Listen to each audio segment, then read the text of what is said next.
Okay, today I'll show you things you've never seen and tell you stuff you never knew. Wow, all in one video! What a bargain! For example, these soda fountain stations in fast food restaurants. We all see the nice side of it, but have you ever wondered where all this soda comes from? Let me take you behind the scenes. Ta-da! Turns out it's a pile of boxes with tubes. So when the drink runs out, the employees change the box and plug the tube back in. Okay, let's peek into a couple more places where we normally don't belong. This is, for example, what you will see if you cut the screen of a Mac open.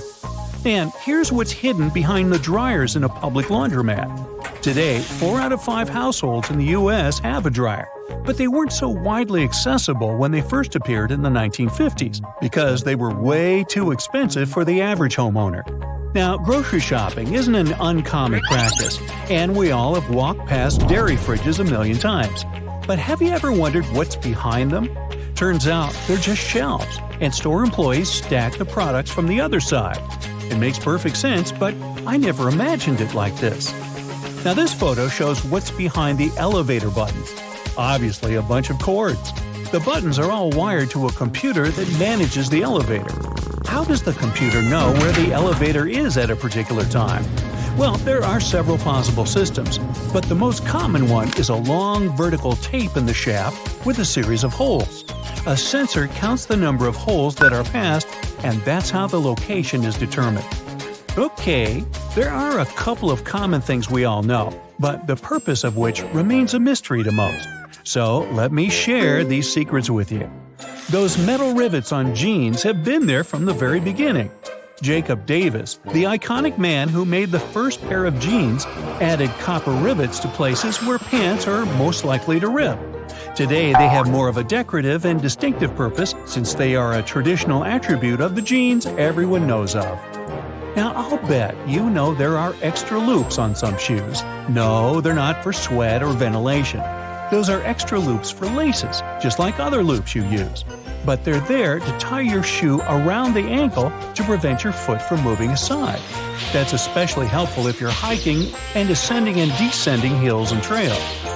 Now, have you ever noticed those half-belt thingies many coats and jackets have at the back? Turns out they first appeared on oversized military jackets, so the extra fabric could be collected on the back and the person doesn't stumble when working. Today, those belts are only added for the sake of style and tradition. Most clothing items you buy come with a small bag of fabric or a button, or both. These are actually not useless. Buttons obviously can be replaced if you lost the original one.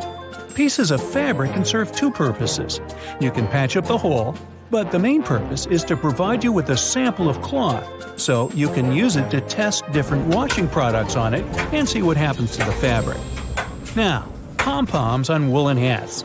Did you know that sailors were wearing hats with pom-poms in the 18th century to protect their heads in case they accidentally whacked them?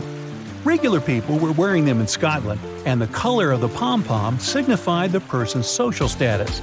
People got back to wearing hats with those cute decorative items during the Great Depression. They're made of spare yarn, so it was a cheap way to decorate your hat. Now, if you haven't noticed, some sidewalks have little plates with bumps on them. Most people don't pay much attention to them, but they're very important for visually impaired people. It signals a slope that then leads to a crosswalk. Also, several patterns signal different things. Have you noticed that the icon of a gas tank on car dashboards has a little arrow next to it? Well, the arrow has a purpose. It points at the side of the car where the gas tank is located.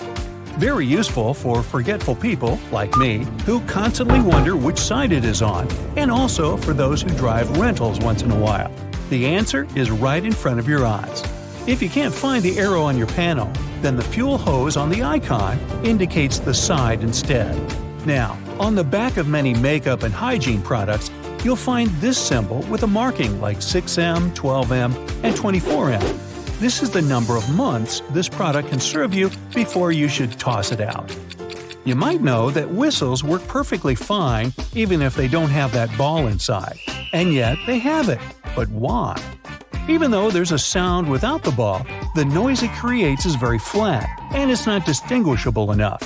When the whistle has a ball inside, then it starts moving with every blow, indicating different pitches and making the noise more noticeable. Lollipop sticks have those squared holes on the end of their sticks for a reason, too.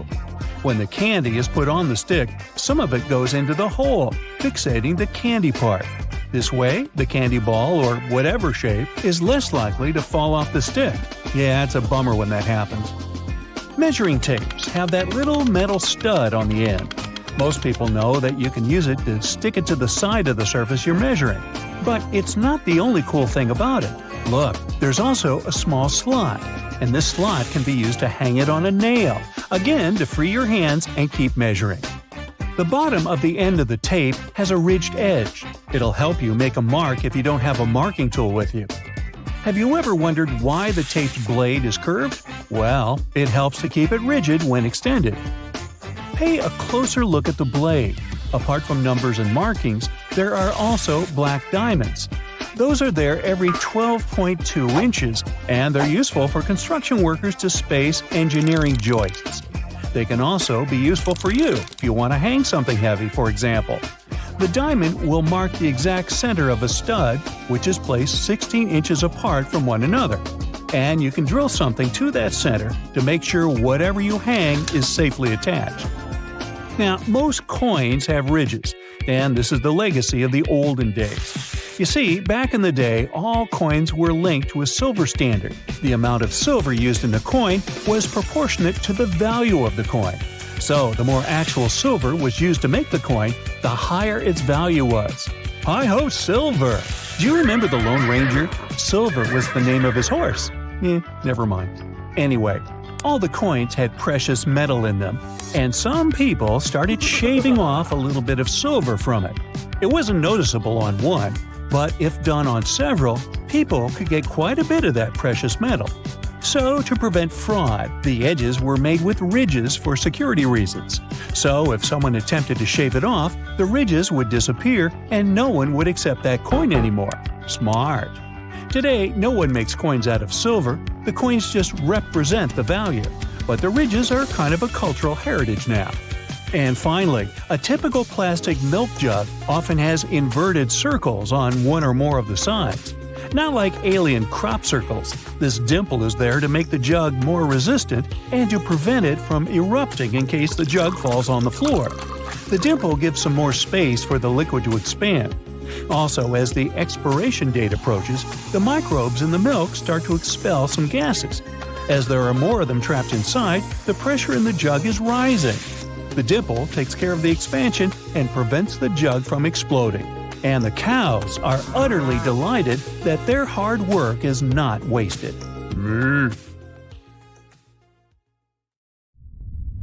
You don't need to fly to another planet to discover some mysterious unidentified artifacts. People find them on planet Earth all the time. Take this funky metal disc. One internet user claimed to have found this item in a regular package of sour cream chips. The disc had a serial number, weight, and metal type information engraved on its surface. Unfortunately, it's not an ancient coin and not a box prize. It's the result of defective packaging. Manufacturers put metal test objects in some of the bags to test whether their X-ray detector works properly. That's how they prevent any magnetic rubbish in the bags, like splinters or tiny details from the machines. Ideally, the X-ray system should detect all the packages with metal objects and sort them out, but apparently, sometimes it makes exceptions.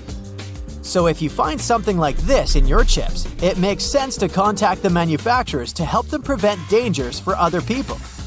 They will have to do an internal investigation and fix the metal detectors and document flow.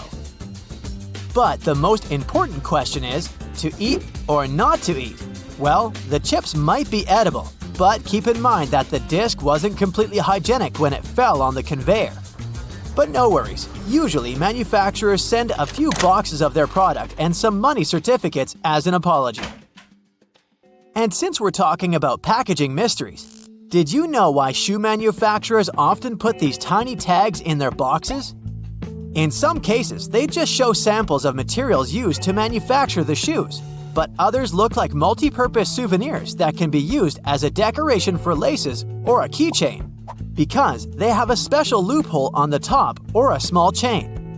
Metal shoe tags can make great zipper pulls for winter coats or bags, by the way. In any case, this is another opportunity for shoe brands to remind the customers about themselves. So if you ever find such a tag in your brand new shoe box, don't rush to throw it in the trash. Perhaps one day you'll be able to auction it as a rare vintage piece. A regular thimble helps to protect the thumb while sewing. It looks pretty compact and convenient. But what about this epic piece? Is it a medieval thimble for knights? A woodworking tool? Or a Halloween accessory? In fact, it's an antique finger guard for husking corn and similar tasks. It has a leather bracelet to fix the glove on the wrist and a special weave of metal links providing flexibility. You can also see it titled Oyster or Butcher Thumb Gloves because this tool was used for protecting users from sharp objects. This particular design was patented at the beginning of the 20th century in the USA. Imagine walking in the woods and facing this scene. Someone slathered a blue plastic can in grease, attached a bag, and hung it on a tree. What in the world would that mean? It's a DIY deer fly trap contraption. Studies revealed that flies are more attracted to blue things, which explains the color of the trap. Unlike the common flies, deer flies inflict painful bites which may cause allergic reactions and spread diseases. So if you want to avoid special attention from these annoying creatures, don't wear bright blue outfits while hiking. As for the trash bag on the bottom, it's probably left on purpose to throw away the can after the trap expires. Ladies and gentlemen, fasten your seatbelts. Don't forget about your knees too. One internet user saw this unusual knee wrapping belt on a plane and posted it online to figure out its purpose. Any ideas? It's a sitting back support system with a knee strap. This product is designed for easing and preventing back strain caused by slouching and poor posture. Customers can use it daily for more comfortable sitting or driving. Unlike ergonomic chairs, this system is pretty handy and portable. Even NASA astronauts used it during space missions to take care of their bodies. Have you ever found a witch bottle full of weird, mysterious stuff? Well, if the answer is yes, you probably know that it's a bad idea to open up an old jar unless you're 100% sure it's safe. But what about this confusing finding? Would you bet that this fluffy white stuff isn't toxic? No worries, unknown doesn't always mean dangerous. It's just a couple of silkworm cocoon balls. Some people store such things as a souvenir from a silkworm factory. Others use them as a fancy skincare product to remove blackheads and gain radiant skin. Here's another example of an unidentified bottle-like finding. Is it a genie trap or does it serve a more ordinary purpose? Sorry to disappoint you, but it's just an oil lamp. Before everyone started using electricity, these heavy, sophisticated tools helped to create light. Some of them have a more complicated design than others because they come with a mirror or reflector attached to them, or special details to reduce the heat and flame. But the technology is still pretty easy. Oil is put in the belly and the wick goes in the spout. When you light the wick, the flame burns on the end of the spout. Then you'll be able to carry this lantern around with you like a little candle, and you'll have the light to start fulfilling your 3 wishes on your own.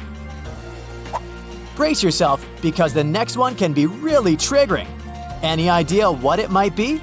A prehistoric turtle, a high-fashion jewelry piece, or a guest from another planet? Nope, those are the throat teeth of a freshwater drumfish.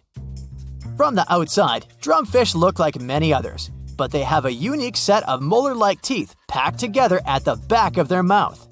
These teeth are placed just near the throat. The dental formations vary depending on the species and their diet. This explains why their creepy throat pictures on the internet look slightly different. Seems like this design is meant to scare the life out of people with trypophobia. But in fact, they help to break down hard food, such as mollusks and crustaceans. The drumfish typically find their prey on small fishes or invertebrates. Although they lack teeth in the front part of their mouth, they can still eat hard-shelled food thanks to their pharyngeal teeth. So if you ever see this thing on a beach, don't rush to run away or faint. It won't bite you. What would you do if you dug a random item out of your own body? One Reddit user found a yellow plastic ball in his ear. It wasn't bothering him at all or affecting his hearing. His doctor made this discovery accidentally. After a brief research, he revealed that this ball was likely an airsoft pellet, but the reason why it was found in his own ear still remains a mystery. Let's take a look at this tool. Does it remind you of something? Maybe it's some kind of medical equipment accidentally dropped by a doctor rushing to their lab. Nope, it's just a Lego part. Although it looks pretty confusing when out of context, it's a pair of red balloons held by a figure. Case solved. Would you freak out to find this spiky plastic thing in a dusty attic? Looks like a mini board for standing on nails. But in fact, this piece has nothing to do with stimulating nerve endings. It's a drying rack with spikes designed for drying bottles or cups. They're placed on the spikes upside down, which provides convenient fixation until dry. Some say it's a great tool to dry sanitized bottles because it allows you to make sure that they don't come into contact with dirty surfaces. Did you know that you can actually inflate a balloon without using your lungs? All you need is a plastic bottle, vinegar, baking soda, a funnel, a rubber band, and a balloon, of course. First, pull some baking soda into the balloon using your funnel. And now, pour the vinegar into the bottle. You don't need a lot. Just fill about a third of the bottle. Let's go ahead and put the balloon over the bottle. But don't tip the soda inside the vinegar yet. Secure the balloon with a rubber band and tip it over to make the soda fall into the vinegar. And now you can step back and enjoy the show. When the baking soda and the vinegar are mixed together, they release CO2 that will inflate the balloon. You can use the inflated balloon to show your friends another trick. Grab a comb and rub it on the surface of the balloon. Now you can bend the water flow in your sink with static electricity using your brand new electrified comb. Just don't try brushing your hair. Can you really pierce a balloon without popping it? The answer is yes. You're gonna need a skewer or a long needle, a balloon, petroleum jelly, and some courage. Scratch the balloon with your fingers and make it more flexible. Now, blow steadily into the balloon. Stop before blowing it to the full size. This will make the trick easier to perform. Put some petroleum jelly on the needle. Now, find this darker area near the knot where the balloon is less stretched, and just pierce it all the way through the top, like this. Balloons are made up of polymer chains. They're so tiny that they seem invisible to the human eye. This trick works because the polymer chains are less stretched on the neck of the balloon. It was enough room to allow the needle in between the chains without breaking them. But if you try the same technique on the sides of the balloon, it will definitely pop. By the way, hairspray actually helps keep the air in the balloon longer by sealing the surface. But if you apply hairspray on the outside of the balloon and then touch it when it's not yet dry, the balloon will shrivel. Isn't it magic? Beware, our next trick can make you question gravity. Pour some plain water into a glass bottle. Not much, about a quarter. Put the bottle in the microwave for a minute. Meanwhile, prepare a bowl with colored water to make the trick more visual. Take the bottle out of the microwave, turn it upside down, and pour it into the colored water. The bottle will soon begin to fill with water. Can you guess why? The air expands when it's heated. The bottle and the air began to cool down, and the air contracted, which caused the water to move. Not only wizards can make things disappear. Fill a plastic container or transparent glass with sunflower oil. Dip a glass rod inside the oil. Can you see it now? Oil and glass bend light the same way because they have almost equal refractive indexes. Therefore, it's impossible to see how the wand bends light inside the oil. To make this trick even more epic, pour equal parts of water and oil inside a glass and dip the glass rod inside it. You'll see it in the water, but it will disappear inside the oil. Have you seen this epic instant freezing trick? Here's how you can repeat it at home. Grab a small plastic bottle of clean drinking water. Leave it for about 4 hours to bring it to room temperature. And now, put it into a freezer and wait for an hour and a half. After that, take it out very carefully. Try not to shake it at all. Now, hit the bottle strongly or shake it and see what happens. Not only is red cabbage rich in fiber and vitamins, but it's also pretty useful for homemade scientific experiments. Boil red cabbage in pure water and wait until the water gets colored. Red cabbage contains a chemical called anthocyanin. It changes color when it's mixed with an acid or a base. That's why if you mix your cabbage with water with different ingredients, you'll get different colors. Bases like soda will make it blue, but acids, on the contrary, will create reddish colors. You can prove it by adding some lemon juice to your cabbage water. The water will become pinkish. And if you add vinegar, you'll get an even more vibrant pink color. If you have a juicer, you can try the same experiment with red cabbage juice. Initially, it will have a more vivid purple color, but under the influence of additional liquids, the color will change. Can you guess which color you'll end up with if you mix cabbage juice with bleach? It's almost transparent, but still has a greenish-yellow tinge. The next trick is very trendy among artists. Here's what you're gonna need: liquid soap, cotton buds, milk, and acrylic paints. You can use food coloring for this tip. Pour a little bit of milk into a wide bowl or a plate. You don't need a lot. Then put a few drops of paint into the milk. And now dip a cotton bud covered with soap. The patterns will begin to change. That's because the fatty molecules in the milk get attracted to the molecules of soap. When you're satisfied with the pattern, you can put a sheet of paper on top of the milk. And voila! Your abstract masterpiece is ready. In fact, this technique is related to an ancient paper marbling called ebru. Artists created colorful patterns by sprinkling and brushing color pigments on a pan of oily water and then transformed those patterns on paper. Friction helps people walk on the road instead of sliding on it, and it also allows us to perform this cool experiment called floating rice.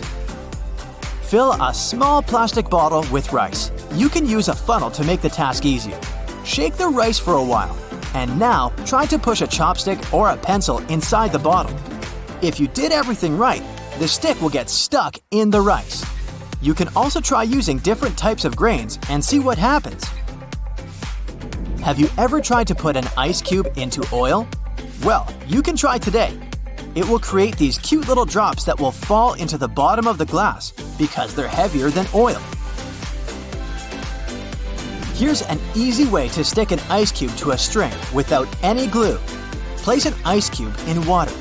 Put a piece of string on top and sprinkle it with salt. You don't need much, otherwise the ice will dissolve. A pinch is enough. Wait for 1 minute and then gently pull the string. And there you go, the ice has stuck to the string. For this experiment, you're gonna need an empty, clean soda can. Turn on the kettle and wait until it begins to boil. Carefully hold the can over the kettle using kitchen tongs. It will help fill it with hot steam. When the can is full of steam, give it an ice bath. You can put it into a bowl with cold water and ice cubes. The can should wrinkle up right away. That's because the volume inside the can decreases, reducing its pressure and allowing the external pressure to crush the can. The next trick is also about air pressure. You're gonna need a glass bottle, a small piece of paper, a lighter, and a peeled boiled egg. The diameter of the bottleneck should be less than the width of the egg. And it's important to use glass because plastic can melt. Now carefully light the paper, let it burn a little bit, and drop it inside the bottle. Put the egg on the neck of the bottle. it should begin to bounce. And soon, the pressure of air will push the egg into the bottle.